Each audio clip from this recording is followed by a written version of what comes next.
हरे कृष्णा दोस्तों, आपका स्वागत है वैदिक रीड्स में।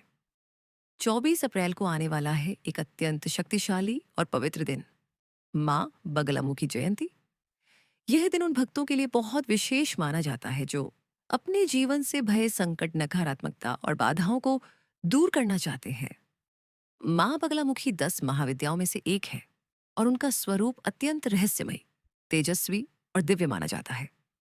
आज की इस वीडियो में हम जानेंगे माँ बगलामुखी कौन है, उनकी प्रकट होने की कथा क्या है, जयंती का महत्व क्या है, 24 अप्रैल का दिन क्यों खास है, पूजा कैसे करें और माँ की कृपा जीवन में कैसे परिवर्तन लाती है।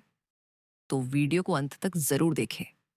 जब हर तरफ से विरोध हो, जब बिना वजह लोग आपके खिलाफ खड़े हो जाए, जब आपकी बात कोई सुनने को तैयार ना हो, तब एक ऐसी शक्ति का स्मरण किया जाता है जो सिर्फ रक्षा ही नहीं करती बल्कि शत्रु की शक्ति को वहीं रोक देती है।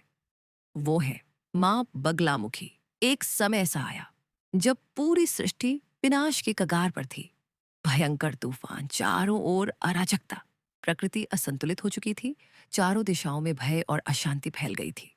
तभी एक दिव्य प्रकाश प्रकट हुआ जो पीले तेज से चमक रहा था। उस प्रकाश से प्रकट हुई एक अद्भुत शक्ति वही थी मां बगलामुखी। मां ने आते ही उस भयंकर तूफान को शांत कर दिया और सृष्टि को विनाश से बचाया। लेकिन संकट यहीं समाप्त नहीं हुआ। एक शक्तिशाली राक्षस था, मदनासुर, जिसे ऐसा वरदान प्राप्त था कि उसकी वाणी कभी असत्य नहीं होती। उसकी हर बात सच हो जाती थी और इसी शक्ति का वह दुरुपयोग करने लगा। तब मां बगलामुखी ने उसकी सबसे बड़ी शक्ति को ही रोक दिया, उसकी जीभ को पकड़ लिया और उसकी वाणी को स्तंभित कर दिया। यहीं से मां को कहा गया स्तंभन शक्ति की देवी। मां बगलामुखी की शक्ति का सबसे बड़ा रहस्य है स्तंभन। स्तंभन यानी रोक देना, लेकिन यह केवल शत्रु को रोकना नहीं है। यह शक्ति काम करती है नकारात्मक ऊर्जा को रोकने में, या झूठे आरोपों को शांत करने में, गलत निर्णयों से बचाने में, भय और भ्रम को खत्म करने में। आज के समय में जब हर व्यक्ति मानसिक तनाव और प्रतिस्पर्धा से जूझ रहा है, मां की यह शक्ति और भी महत्वपूर्ण हो जाती है।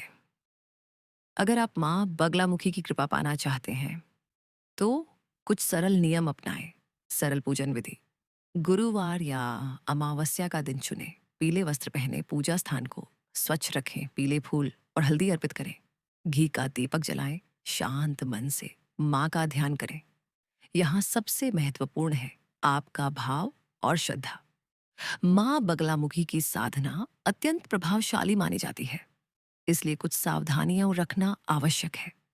ध्यान रखें, पूजा हमेशा सकारात्मक उद्देश्य से करें। किसी के अहित की भावना न रखें। मन को शांत और नियंत्रित रखें, क्योंकि शक्ति वहीं स्थिर होती है जहां उसका उपयोग सही दिशा में किया जाए।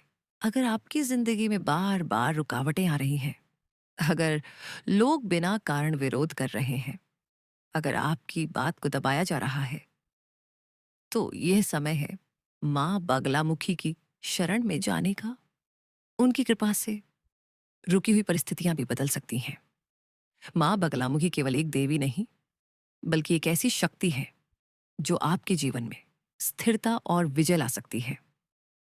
अगर आप मां का आशीर्वाद चाहते हैं तो कमेंट में लिखें जय मां बगलामुखी। वीडियो को लाइक करें, शेयर करें और सब्सक्राइब करें वैदिक रीड्स।